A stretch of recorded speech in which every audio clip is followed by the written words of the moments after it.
You know, something I notice with Jude, my son, as he gets older, is that different parts of him in his developmental stages will trigger different parts in me, and often at that same developmental stage. So, you know, pre-verbal parts of my inner child and things like that. So the way that manifests, or the way I notice it at least, is like when I feel over the top angry, for example, at a small thing. There's a huge amount of anger coming up for no reason really. Or I feel like I want to throw a tantrum, you know, like a toddler throwing a tantrum. I want to throw my toys out of the cot and kick and scream and all the rest of it. Really what's happening is there are different parts of my inner child, developmental phases that I went through when I was a kid that weren't fully healed and integrated, that are being triggered and coming to the surface. And that's then an invitation for me to do the work on those parts and get in touch with those parts and heal them.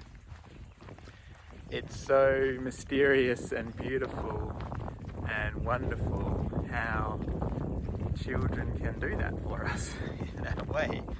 It can be uncomfortable and difficult to deal with, but also amazing, that process.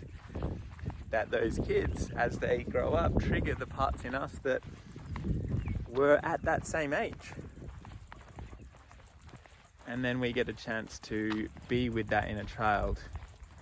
And inner child work is a beautiful thing. It's about championing those little parts of you, those young parts of you, and offering love and support and protection. You can do it, you know, yourself at home. You can just sit down, give yourself a hug and talk to those parts, and then listen to what they say back to you, what they need, what they needed at that time, which you can now give as the adult. And it's like one part of your psyche communicating with another part of your psyche. It can be really nourishing and really healing. And if you don't have children in your life, that's not a deal breaker.